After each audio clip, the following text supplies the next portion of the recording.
So we've discussed how our goal is spontaneous novel utterance generation.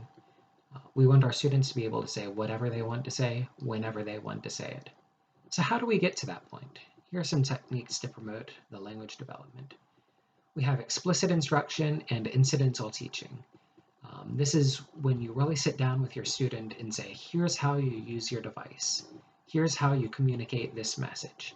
It can be something planned, or it can be something that just pops up like a teachable moment. But it's completely intentional and explicit. Conversational coaching is similar, where you might be coaching your student through an interaction, maybe with a peer. So if they're trying to talk to a peer, you might prompt them to use their device and say, oh, okay, you can ask them, how are you? And that kind of teaches both the communication device, but also the pragmatic, hey, this is polite. You ask, how are you? And then once their peer responds, you might coach them and say, okay, now you can say, me too, or wow, neat, or something like that. Aided language stimulation, aided language input. We've talked about this briefly before. The main concept is that you're kind of narrating out loud with your voice, in your expressive language, but then you're also modeling it on the AAC so that the student sees, oh, okay, here's how I can express these different ideas on my device. The next concept I need to touch on is cognitive loading and offloading. So cognition, it's a limited resource, much in the same way that internet or bandwidth is a limited resource. If I'm sitting here on my computer and that's the only device I'm using, I have the full bandwidth available to me at that point in time. But if somebody else is out there playing online games on the Xbox, what happens to the bandwidth? It's split two ways now, and the speed goes down, the efficiency goes down. Now I'm getting, stuttering on my Netflix video, and they're getting lag on their games. Language and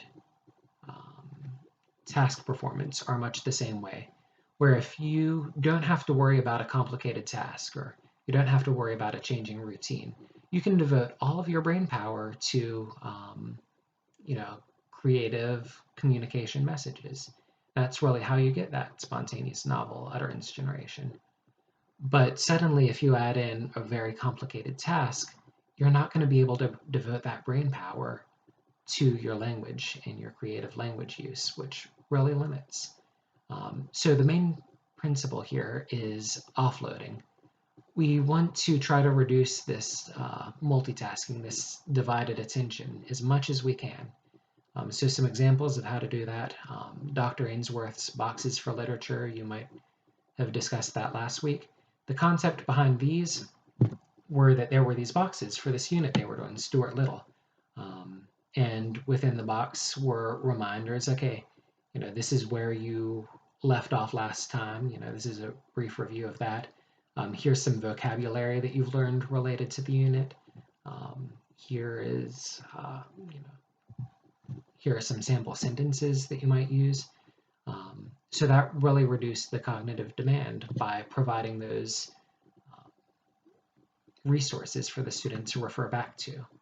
Likewise, predictable routines and visual prompts and choices are invaluable tools, especially for the population that we work with.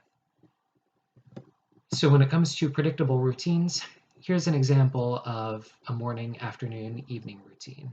And as the student's walking through and saying, okay, here's what I need to do, that frees up their cognition so that they can acquire some of this vocabulary. Okay, brush teeth, how does that fit into what I know? How does that fit into what I can communicate with my device? But if they had to recall the routine just from memory, they'd be too focused on the routine itself to devote that attention to the linguistic nature of it. Likewise, when it comes to predictable routines, here's another one, washing your hands. I've washed my hands a lot in the past couple of days, and I hope you all have too. So it's a routine that I know very well. Here's a visual guide for how to wash your hands. It's in Portuguese. I don't speak any Portuguese, But by pairing the language with familiar pictures and familiar routines, I'm able to kind of pick up on some of it. I can probably safely assume that abrir, however you pronounce that, I'm sorry, probably means to turn on, because the first step of washing your hands is turning on the faucet.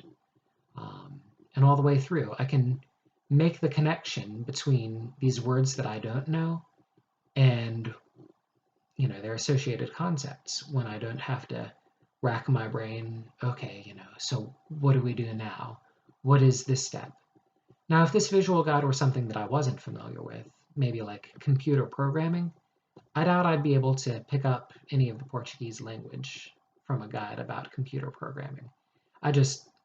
My cognition would be split too many ways. I'd be trying to figure out what's going on in the programming, and I wouldn't be able to devote my attention to what those words actually mean. But when you use a predictable routine, it makes it that much easier to pick up the language. Visual prompts and choices work much the same way.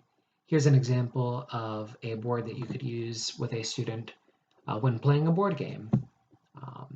It presents a variety of different options to them, different messages that they can communicate.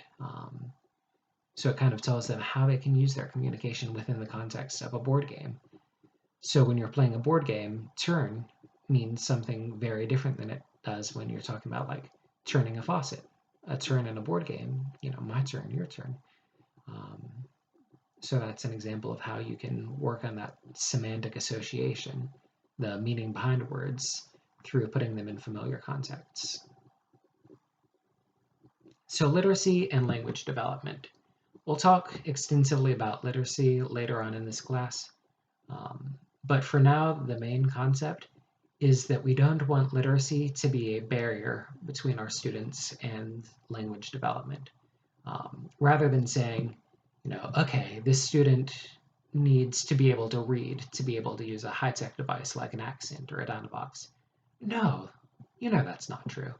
You don't want to say, well, if we're going to present them with the options for, plural s and past tense ed, they need to know these concepts first.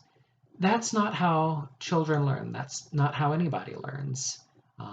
We don't make typically developing students understand everything they hear first, and only then can they be able to read, and only after they learn how to read will they start writing. Rather, it's developed holistically. Likewise, we can use these concepts on devices to help develop language by modeling the plural s, the past tense ed, on a device. They will learn it faster than they would if they were not exposed to that. Same thing with semantics, the word meaning. They'll learn new vocabulary through their exposure to device. We discussed the morphology, and then the syntax. They won't learn how to create sentences unless they have the opportunity to combine words to create sentences. So it's really a myth that the student has to have developed literacy before they can fully access these devices. So the note that we're going to leave you on is that we want to inspire, don't require.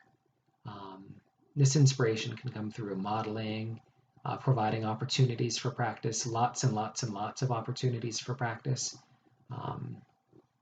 Language practice and AAC practice shouldn't be something that occurs once a day when the SLP drops into your classroom. It should be something that's built into every class, every activity, everything you can manage. The more opportunities, the better. The coaching, there are so many coachable moments, then really stimulating the ability for a student to make these creative messages. We want self-generated, self-initiated, and spontaneous language versus a learned script. The learned script, regardless of what your ABA therapist tells you, language and communication are not behaviors. We don't want them to learn a rote message. We don't want them just saying, I want goldfish for the rest of their life. We want our students to be able to say what they want when they want to say it. Awesome. Have a great week.